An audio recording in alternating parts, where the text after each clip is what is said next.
샬롬, 한 주간 평안하신지요? 11월 4일 수요기도의 말씀을 묵상하도록 하겠습니다. 먼저 성경 말씀을 찾아보겠습니다. 시편 1편 1절 2절 말씀입니다. 복 있는 사람은 악인들의 꾀를 따르지 아니하며 죄인들의 길에 서지 아니하며 오만한 자들의 자리에 앉지 아니하고 오직 여호와의 율법을 즐거워하여 그의 율법을 주야로 묵상하는도다.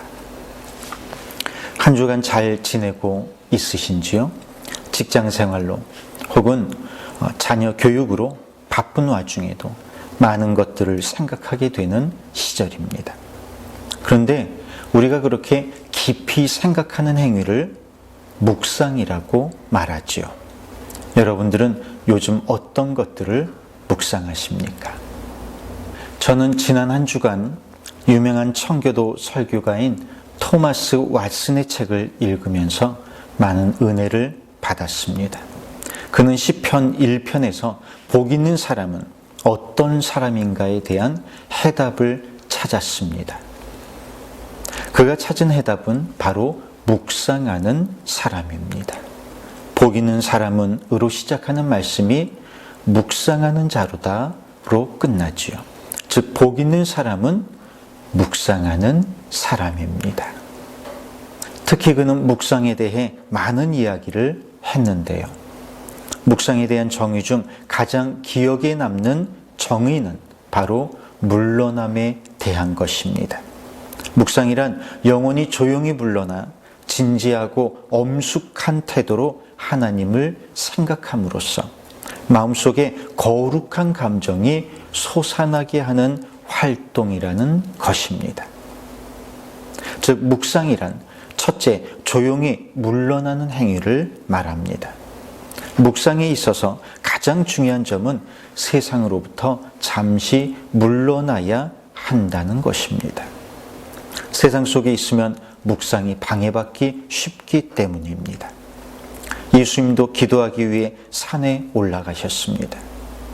묵상하려면 예수님처럼 한적한 곳으로 물러나야 합니다.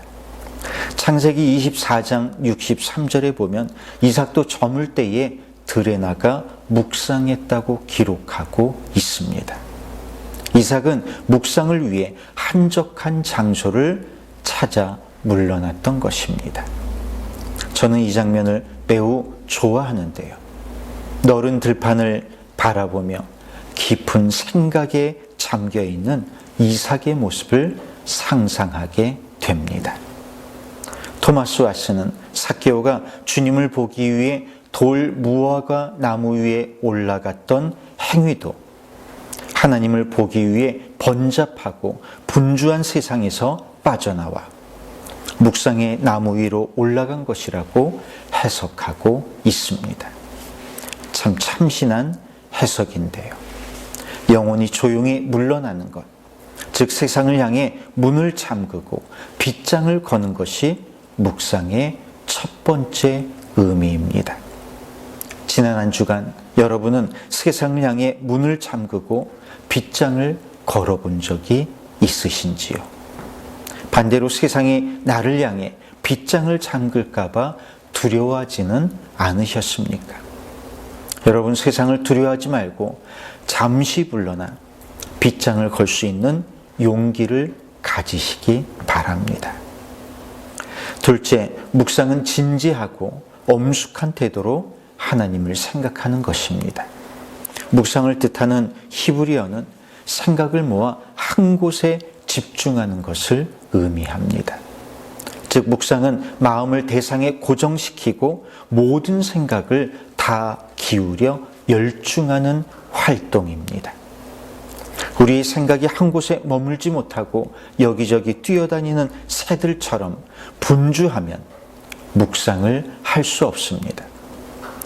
분주하게 뛰어다니다 보면 정작 중요한 것들을 놓치게 되지요. 저 역시 1인 5역의 생활을 하다 보면 분주하기는 한데 정작 중요한 것들은 놓치게 되는 경험을 하게 되고는 합니다. 그런데 하루 중 단 1분이라도 진지하게 하나님께 집중해 본다면 그 삶이 조금은 정돈되지 않을까요?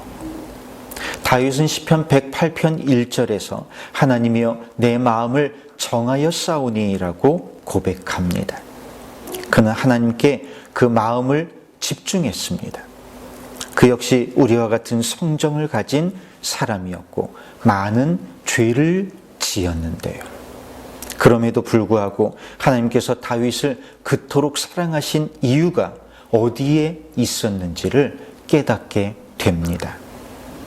우리도 그처럼 모든 생각을 하나님께 집중하고 하나님의 말씀에 대해 진지하게 생각할 수 있게 되기를 원합니다.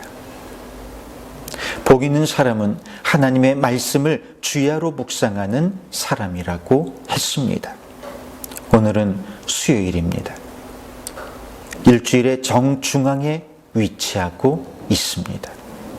세상에서 내가 맡은 역할에 몰두하게 되는 시기입니다. 그래서 하나님과 하나님의 말씀에 단 1분도 생각할 시간이 없지는 않으신지요. 오늘 하나님과의 깊은 만남으로 이끄는 진지하고 깊은 묵상을 배워보시기 바랍니다. 셋째로 묵상은 마음속에서 거룩한 감정이 솟아나게 하는 것입니다. 이런저런 생각에 빠진다고 해서 다 묵상이 아닙니다. 한 가지 생각에 몰두한다고 해서 묵상이 아닙니다. 우리는 너무 많은 시간을 무익한 것들을 묵상하는 데 보냅니다. 어리석은 농부는 자신의 영혼이 아니라 땅에만 집중합니다. 그는 황폐한 마음을 경작하는 데는 마음을 쏟지 않고 오직 황폐한 토지를 개선할 방법만을 궁리합니다. 그리고 토지는 절대 놀리지 않으면서 마음은 몇 년이고 그대로 묵혀둡니다. 어리석은 의원은 환자를 돈 버는 도구로 여길 뿐 복음이 제시하는 구원의 치유에는 아무런 관심을 기울이지 않습니다. 또 어리석은 법률가는 일반적인 법만 알 뿐 하나님의 율법에는 관심이 없고 묵상하지 않습니다. 그러나 반대로 지혜로운 사람은 첫째는 여호와의 율법을 즐거워하는 사람이고 둘째는 그의 율법을 주야로 묵상하는 사람이라고 말씀하고 있습니다. 어떻습니까? 이 세 가지에 대해 한번 생각해 보시기 바랍니다. 진정한 묵상은 첫째, 세상으로부터 조용히 물러나는 행위입니다. 그리고 진지하게 하나님에 대해 생각하는 것입니다. 마지막으로 그 마음속에서 거룩한 감정이 솟아나게 하는 것입니다. 우리 마음을 어지럽게 하고 분노하게 하는 것들, 두렵고 떨리게 하는 것들에 대해 묵상하는 것은 하나님이 원하시는 묵상이 아닌 것이지요. 오늘 말씀을 기억하면서 우리 모두가 여호와의 율법을 즐거워하여 그 율법을 주야로 묵상하게 되기를 주의 이름으로 축원합니다. 기도하겠습니다. 주님, 너무나도 우리를 두렵게 하는 것들과 세상이 주는 의무들과 우리를 즐겁게 하는 것들에 대해 집중하고 생각하게 되는 시절입니다. 그러나 우리는 주님을 깊이 생각하고 묵상함으로 주님을 닮아가기 원하오니 우리의 마음이 세상으로부터 물러나 조용히 주님을 생각할 수 있도록 인도하여 주옵소서. 예수님의 이름으로 기도하옵나이다. 아멘. 어떻습니까? 이제 우리를 두렵게 하는 것들이 아니라 주님의 말씀에 대해 깊이 묵상하는 한 주간 되시기 바랍니다. 그럼 은혜 가운데에서 잘 지내시다가 주님의 날 예배의 자리에서 만나기를 간절히 사모하면서 인사하겠습니다.